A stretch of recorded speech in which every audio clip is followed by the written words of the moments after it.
My name is Mike Lee. I have the pleasure of serving as Chief of Staff for the Philadelphia District Attorney's Office. Thank you all for coming this morning. I'd like to welcome our speakers, Captain PPD Police Captain James Kearney of the Shooting Investigation Group, ADA Joanne Pescator, the Supervisor of our Homicide Non-Fatal Shooting Unit, Kelly Burkhart, one of our very own DAO Victim Support Service team members, and our LGBTQ plus liaison, Kendall Stevens, a member of the DAO's LGBTQ plus advisory committee, and fellow committee member Issa Khalif. I'd also like to acknowledge the presence of the assigned PPD detectives who work so diligently to apprehend the fugitive we'll be discussing shortly, as well as other members of the DAO's affinity groups and our Victim Support Services Division. Today, we are announcing that Philadelphia police have arrested a fugitive wanted for 11 months, Joel Martinez, born October 8, 2000, of Camden, New Jersey, who is alleged to have non-fatally shot and brutally assaulted 3 individuals leaving an after-hours spot in the early mornings of June 12, 2022. 2 of the victims were struck by gunfire, and the third was pistol whipped in the face. When Philadelphia police apprehended the defendant, Mr. Martinez, this past Tuesday, Victim Witness Coordinator Kelly Burkhart, who you'll hear from later, notified the complaining witness victims. One of the survivors, a black trans woman who incurred facial injuries as a result of the alleged assault by the defendant, shared a statement with Kelly that she will provide later in the program. But first, I would like to thank and congratulate the Philadelphia police and detectives for their support and trust, for never stopping their work and efforts to bring this defendant into custody over the last 11 months. And with that, I would like to invite to the podium Captain Kearney, the commanding officer of the Shooting Investigation Group of the PPD, to describe the details of this defendant's arrest. Captain. Good morning, everyone. I have the distinct honor to be the commanding officer of the Shooting Investigations Group. Here with me today is the lieutenant who ran the investigation, Lieutenant Rosenbaum, and one of the assigned detectives, Detective Manis.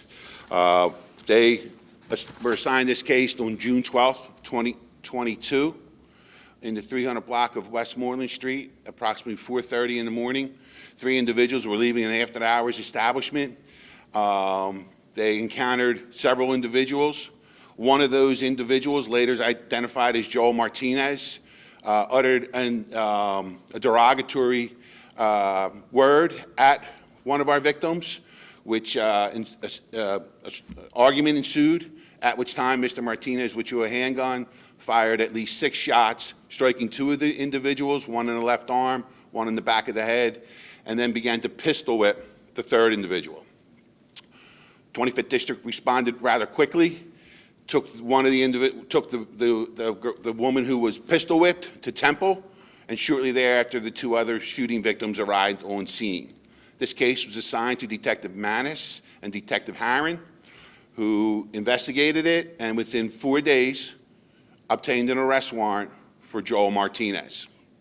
It was through the quick work and victim cooperation, as well as the public, who gave tips that helped Detectives Manis and Harron solve this case rather quickly. They executed a search warrant, an arrest warrant, and Mr. Martinez quickly became a fugitive. While in fugitive status, he was picked up in Camden, New Jersey in December of 2022, and we extradited him to Philadelphia and effected the arrest this Tuesday on the 16th of May. Through the hard work of those detectives and their supervisors, the Shooting Investigation Group were able to clear this shooting of 2 people and beating of another, and they continue to do that on a daily basis. We do want to stress that this community did rise up. These witnesses and these victims did cooperate. They did assist us in getting this dangerous felon off the street. This now case will be prosecuted through the DA's office. ADA Joanne Pescator is here to go through the prosecutorial process and what's going to happen now, which my detectives will assist in. I'll turn it over to ADA Joanne Pescator. Thank you, Captain.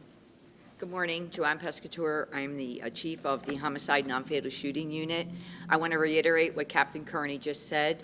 Thank you for the public's help, as well as these victims and witnesses for helping in this investigation.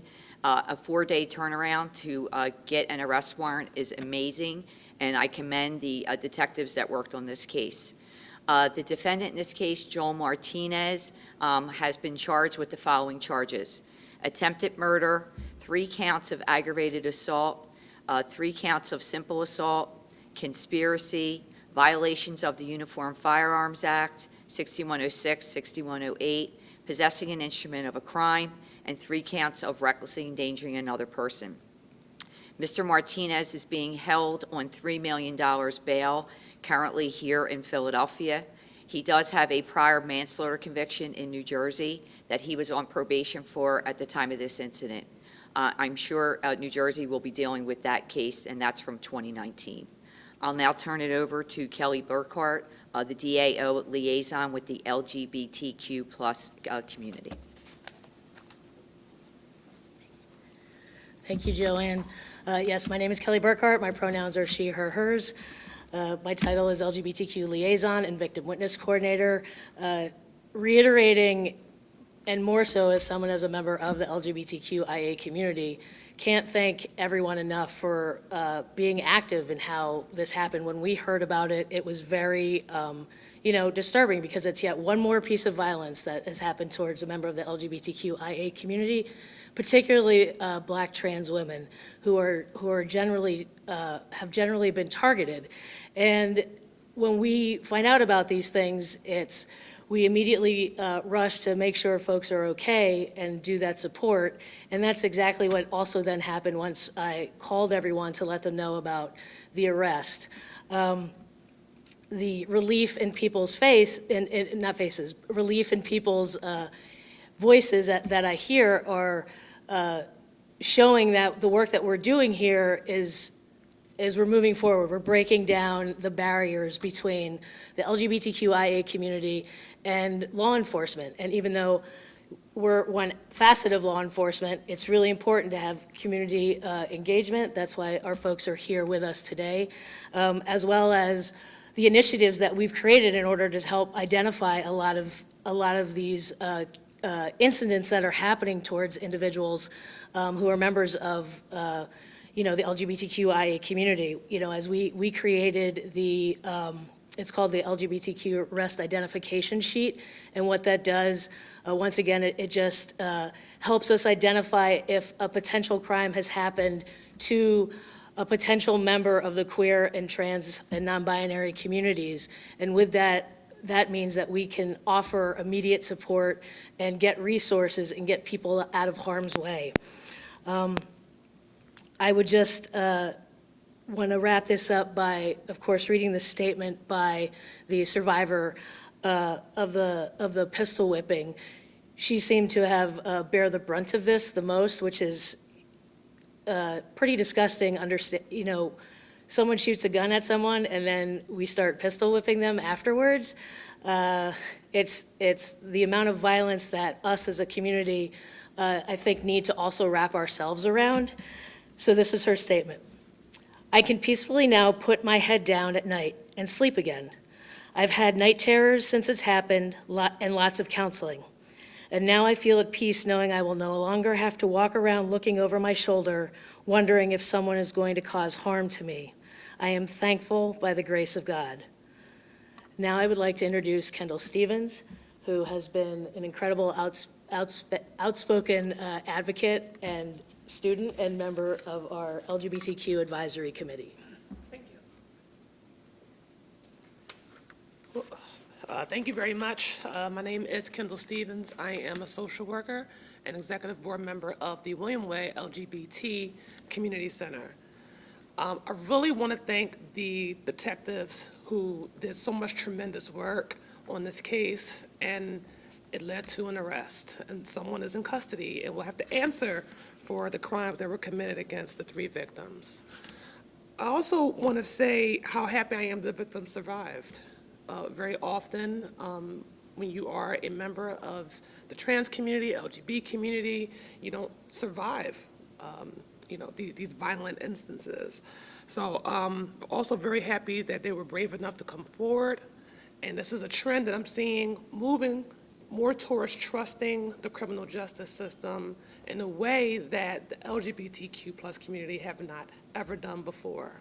We do have an advisory office at the DA's, and this is revolutionary because you have people from the community that are working with the powers that be in the DA's office in tandem towards the same effort, which is trying to make sure that you are affirmed and that you are listened to and validated through the entire experiences of being either a victim or a perpetrator, right?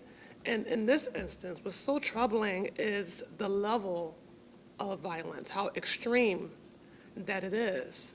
And I want all of us, as we are coming into these warmer months, especially those who have been pushed to the margins, those who are LGBTQ+, to please exercise an abundance of caution as we are traversing the streets. Please create a plan before you pop out, and that is a public outing preparedness plan.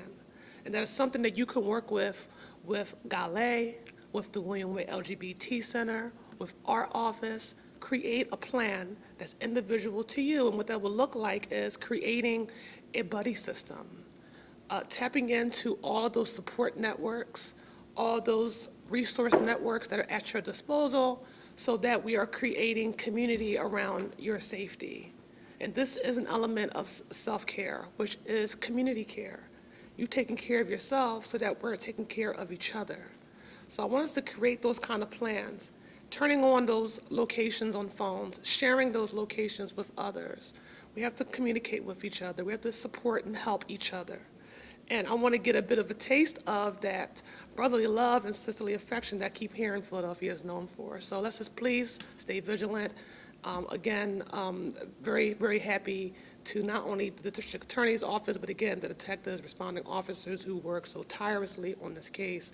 Thank you. And again, please reach out to the DA's office if you need any help at all, if you are a victim of a crime and may feel fearful or uncertain if you should come forward. You must come forward. We need to know who you are. This is how you become visible. This is how you speak truth to power. Thank you very much.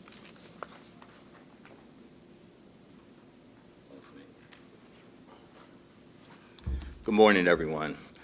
My name is Asa Khalif. I am an activist and advocate in the Black Lives Matter movement. I'm also a member of the LGBTQ advisory committee here in the district attorney's office. My statement will be short and sweet and direct to the point. First and foremost, I would like to thank all of the public and those community members who had the courage to stand with us in our community and step forward to report the individuals who are responsible for this brutal attack. I also publicly would like to thank the detectives who stood by our community and continued to fight for this case to make sure that justice was served and that the individual responsible was arrested. I would like to thank them also. The coalition that we've built here is so important. It's important for our communities. It's important for the LGBTQIA community. We will not tolerate anyone attacking our community members at all. We've lost too many because of the violence, because of the homophobia, because of the hate. We are not going back into the closet. If you think that you're going to attack us and there will not be some type of consequence with that, legal consequence, you are sadly mistaken. You will be prosecuted to the fullest extent of the law. We are not going back into the closet, and if you think for a minute that you're going to allow us to do that, you are wrong. We are here, we are visible. Those days of hiding are over, and they will never come back again. Thank you. Thank you. And with that, I'd like to open it up for any questions. Are attacks on the trans community or those in the LGBT community, are they on the rise? Yeah, I mean, yes, they are. I mean, last year, the FBI's put out, based off of their search, and the most important thing, actually, to note is not a lot of people actually report these crimes. There's people that are getting assaulted or unfortunately sexually assaulted that don't want to come forward because they're afraid of what they might experience. It also may just create personal shame. So we've been, through our hate crime, through the LGBTQ arrest identification sheet, this is how we've been able to start populating data to show that the trends are happening. We started this in 2020, and, as we keep increasing, more cases are involving guns, more cases are involving assaults, and these are just the ones that we're being notified of. But the most important thing is that the FBI last year put out that hate crimes are on a rise, and it's around 25% when you combine gender identity based crimes and crimes towards the LGBTQIA community. Is that specific numbers for Philadelphia? We can, that's national. Is there a similar rise in Philadelphia? I mean, based off of our sheets, yes, and we can give you that information. Right. That's a good, yes. Because right now, a lot of times, we will hear first from community. I'll get a phone call from ASA or from Kendall or some other folks out in the community that are doing the work that'll say, hey, this just happened. And we, work with them to potentially report it, or a lot of time, a few times, some people don't report it. So we actually have been tracking that. When we started this, about, I want to say 48, less than 48%, about 45, 46%, I'm trying to remember the chart, Jane, that was coming through our arrest identification sheet, and now it's higher. It's closer to 50% that is alerting us, as well as community involvement. How long has that arrest identification sheet been used? We started in November of 2020. So that's like a year and a half. And I think that's important to note when we're talking about underrepresented communities. One of the ways they're underrepresented is in statistical reporting, right? So we never had a way to collect this type of information without first building trust internally that this information won't be used negatively, and also by working with the Community Advisory Committee to find the best ways in which we can not just identify individuals, but resources and needs that individuals may have based off of their interaction with the criminal legal system. And that be true for witness of a crime, the victim of a crime, and in instances, defendants accused of a crime. Can you discuss, so is this a hate crime classification in this specific case? Can you also tell me a little more about the timeline? It took 4 days for the arrest warrant, but we're 11 months later. Fill me in on that. Sure. I'll address the first part of your question first around the hate crime, and then I'll defer to the captain for a recap of the timeline. In Pennsylvania, the hate crime statute, ethnic intimidation, is very narrow. And in this instance, we don't believe that the evidence would meet the elements of the state crime.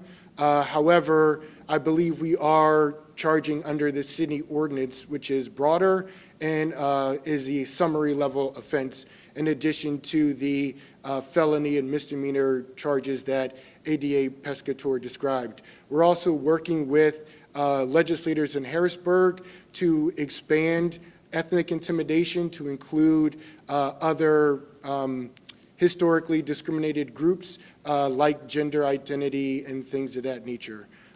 Did that answer your question? Yeah, appreciate it. Okay. Captain? The timeline's pretty short, really. Happened on the 12th. Madison, his partner, Harron, got an arrest warrant on the 16th. We executed the arrest warrant. We put it out on social media, and he was aware of the warrant and became a fugitive.